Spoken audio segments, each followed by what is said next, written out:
Hey everyone, this is Mike. In today's video we're going to talk about a little bit more of a technical subject when it comes down to like how the server registers certain damage and damage over time effects and all of that kind of good stuff. So this is going to be more of a technical episode, but I hope it'll still be helpful for some people to understand certain things that happen a little bit more, because some things will happen and you might be like, wait, how come this person still has a shield even though they took damage or something like that?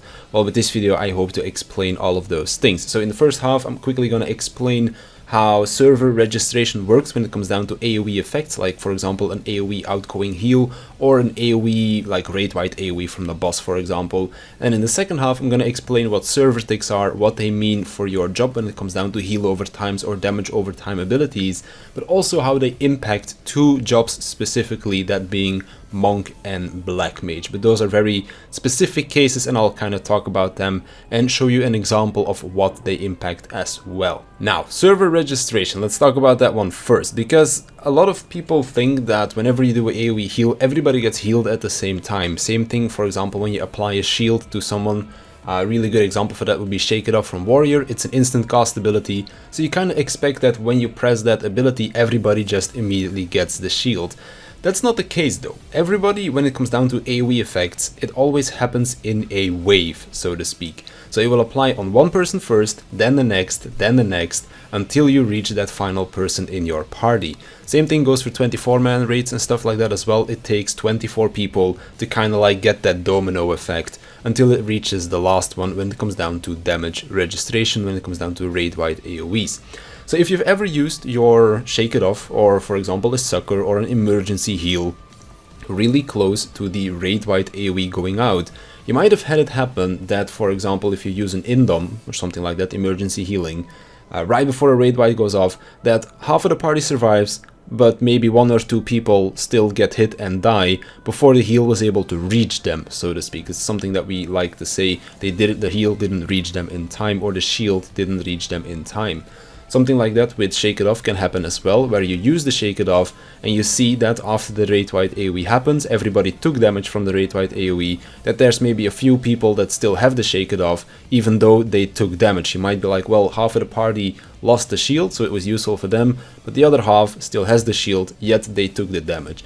And that is because the Shake It Off went on different people first, then the raid-wide damage came in on your party. So say for example, your shield, like your Shake It Off, went from tanks to healers to DPS, but then for example the raid-wide AoE from the boss went from DPS healers tank. So your tanks and healers did get use out of the Shake It Off shield, but the DPS the shield applied to the DPS too late, and thus they took the damage from the raid-wide AoE before the shield reached them. So if you've ever wondered why something like that happens, like you use a shield, half of the party still has it after the damage went out, or why maybe one or two people died to a raid-wide AoE, whereas the rest survived with a decent amount of HP because your healing reached them the last in that list, so to speak. So that is the first kind of thing I wanted to talk about. I have a very good example of this of Shiva Savage, our first week 1 clear, or just our week 1 clear, because we only cleared it once on that first week.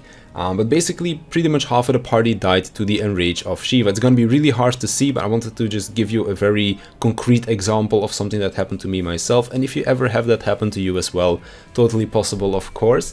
So basically the raid-wide AoE damage went out on everyone, but because there is that wave effect, only certain people actually got killed by it, whereas other people, like for example on my screen you can see I got hit for that 999,999 damage, but if you see on the party list I am still full HP, and that is because the wave effect hadn't reached me yet, and that is why I was one of the few people still left alive standing at the end of the fight, which I don't have footage of because like I cut it out in the video and I don't have the original footage anymore. But yeah, basically that is why that happened. As you can see, I'll zoom in on the party list. Half of the group is dead at 0 HP, but there's a couple of people still alive, full HP, and it is because the damage hadn't reached them yet. Now, moving over to server ticks. This is a very important concept when it comes down to damage over time or heal over time effects, but it can also impact your playstyle a little bit when it comes down to playing Monk or Black Mage more specifically. For Monk, it only like affects their Anatman, which is very important for the opener if you want to use the Anatman opener. But for Black Mage, for example, it has to do with their ice phases, because mana regeneration also happens on that server tick. So if you go into that ice phase right as the server tick happens, then you're going to be needing less time in the ice phase before you go back into fire to get your maximum mana back. But I'll show some examples of that in just a second. Let's first talk about the more widespread use of server ticks, which is for those overtime abilities, and I'm going to take White Mage as an example for that. So we have Dia. When we look at what this skill does, it says it deals damage of 120 potency, additional effect damage over time of 60 potency, duration 30 seconds. Now we know that the upfront damage potency is 120, that's very like easy to read, but then when it says 60 potency over 30 seconds, does that mean that over the course of 30 seconds it's going to add 60 damage to that, meaning that the total damage is 180?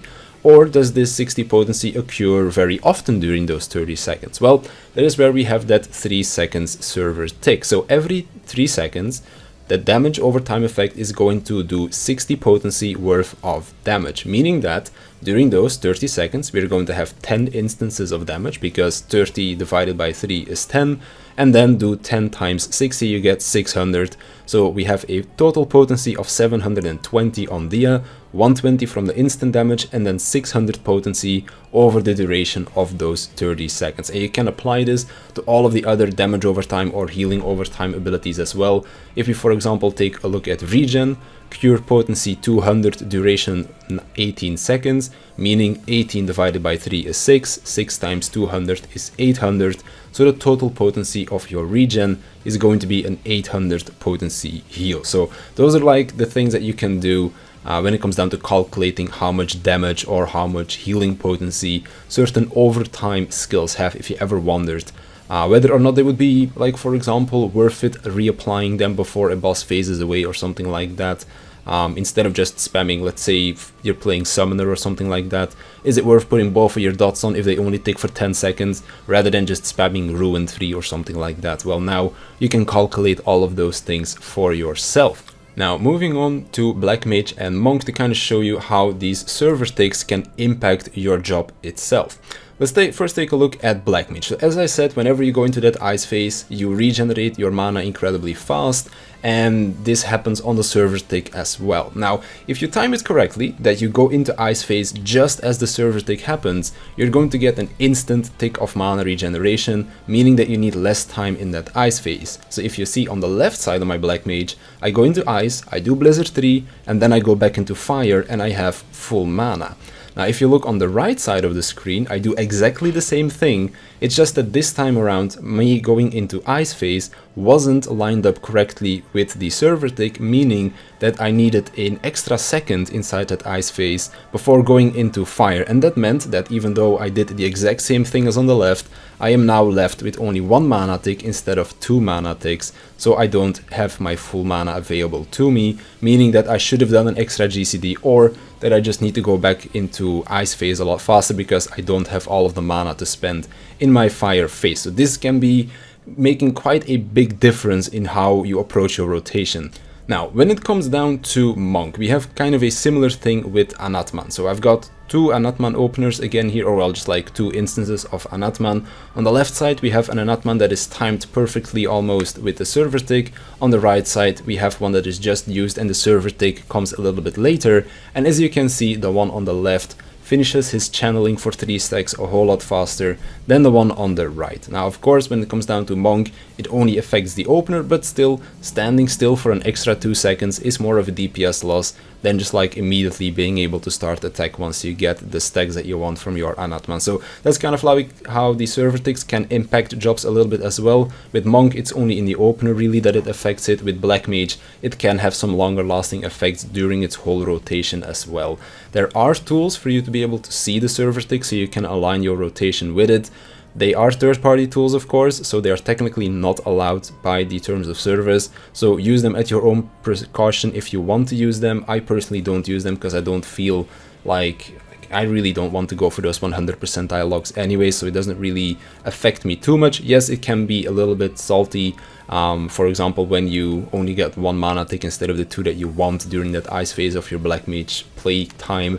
But yeah, I don't really care enough to shoot for those high logs that I want to be using those tools in order to be able to see the server ticks so that those things don't happen to me. But yeah, I just wanted to say that they're out there in case people were wondering if there were things like that. So that's pretty much all I wanted to talk about in today's video. We have the server registration, how it's basically a wave effect instead of everything happening at the same time. And when it comes down to server ticks, there is a 3-second tick timer when it comes down to like your damage over time abilities, your heal over time abilities, and then of course certain things like Anatman or mana regeneration, which can be important for Monk as well as Black Mage. But yeah, that's pretty much all I wanted to say in today's video. I hope it was helpful, hope you learned something new. I want to thank you for watching, I want to thank my Patreons for supporting me, and I'll see you in the next one.